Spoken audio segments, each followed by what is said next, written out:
अपने आप शरीर के अंदर जो एक नेचुरल साइकिल है बॉडी का, रस रक्त मांस मेद अस्थि मज्जा ओज, इनमें क्षय होना, डीजनरेशन होना स्टार्ट हो जाता है। तो शरीर में करीब 99% की चीजें तो ऑटोनॉमिक सिस्टम से करती है, और वो ऑटोनॉमिक सिस्टम फिर डिस्टर्ब हो जाता है। और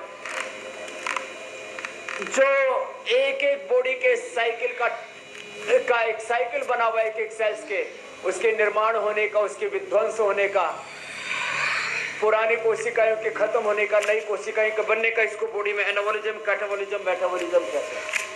ये एक एक लेवल पर होता है कि एक सेल 24 घंटे से लेकर के 7 दिन में, 100 दिन में, 3 महीने में, 6 महीने में, 1 साल में वो पुराने सेल खत्म होते हैं, नए बनते हैं। ये शरीर में एनाबॉलिज्म, कैटाबॉलिज्म कहलाता है। लेकिन ये जब साइकिल डिस्टर्ब हो जाता है तो अपनी कोशिकाएं अपने शरीर के अंगों को जल्दी जल्दी खाने लगती है। एक तो होता है अनहेल्दी सेल्स को खाना, उसको ऑटोफैगी प्रोसेस बोलते हैं, उससे तो कैंसर जैसी बीमारियां खत्म होती हैं जो हम योग से करवाते हैं। एक होता है हेल्दी सेल्स को शरीर की कोशिकाएं खाने लगती है, उनको पता ही नहीं लगता, एक तरह से पागलपन आ जाता है अंदर, जैसे आदमी खुद को भी नुकसान पहुंचा देता है, अपने आप को चोट करता है, आघात करता है, आत्मघात कर लेता है, सुसाइड कर लेता है। तो ये सुसाइड, आत्मघाती जो प्रयास है अंदर कोशिकाओं का, यही ऑटोइम्यून डिजीज है। तो जब हम योगासन करेंगे, प्राणायाम करेंगे, ध्यान करेंगे, खान पान को अच्छा रखेंगे, तो किसी भी प्रकार की ऑटोइम्यून डिजीज नहीं होगी। रोज कम से कम 5-10 मिनट ऐसे सूर्य नमस्कार कर लें, बिल्कुल सिंपल आसन है। जो देखो बैलेंस तो इतना होना चाहिए, मैं कहता हूं कि 1 सेकंड में अपने ऊपर कंट्रोल कर सके ऐसे।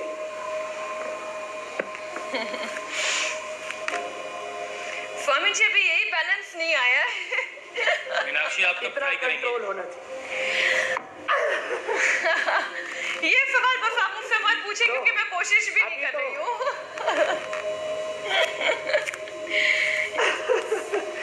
अब एक आसन आगे झुकने वाला, एक पीछे झुकने वाला। यदि कोई बचपन से ही शीर्षासन, सर्वांगासन करता हो तो उसको ऑटोइम्यून डिजीज हो ही नहीं सकते। उसका पूरा बॉडी का साइकिल एक डिवाइन मोड पर चला जाता है। 2 हमारे लेवल है लाइफ के, एक लोअर कॉन्शियस, एक हायर कॉन्शियस। यदि कोई बचपन से ही, बाकी आप कपालभाति, अनुलोम विलोम करते रहिए, शीर्षासन, सर्वांगासन करें तो कभी भी जीवन में ऑटोइम्यून डिजीज नहीं होगी। SLEMS कभी भी बॉडी में डीजनरेशन नहीं होगा, आत्मघाती प्रयास नहीं करेंगे आपकी कोशिकाएं, अंतर का गृह युद्ध नहीं होगा। तो अपने body, mind, thoughts, emotions, actions को बैलेंस करने के लिए बचपन से ही शीर्षासन करें, बचपन से ही सर्वांगासन करें।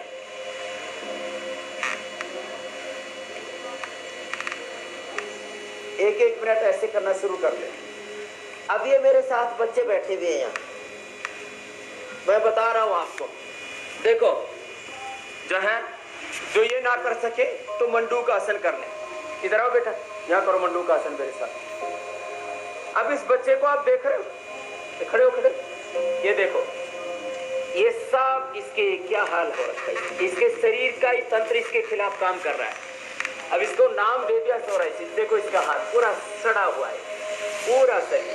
बैठो बेटा, सर्वांगासन, हलासन जो ना कर सके वो मंडू का आसन करे। करो बेटा मेरे साथ आराम, जिसके चेहरे पर भी होगी।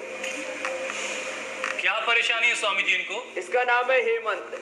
मैंने इसको पूछा बेटा ये कब से प्रॉब्लम है, तो इसके पिता ने बोला बेटा तू जब 2 साल का था तब से तुझे ये प्रॉब्लम है। बताओ, बच्चों का बचपन छीन लिया इन बीमारियों ने हुसैन भाई।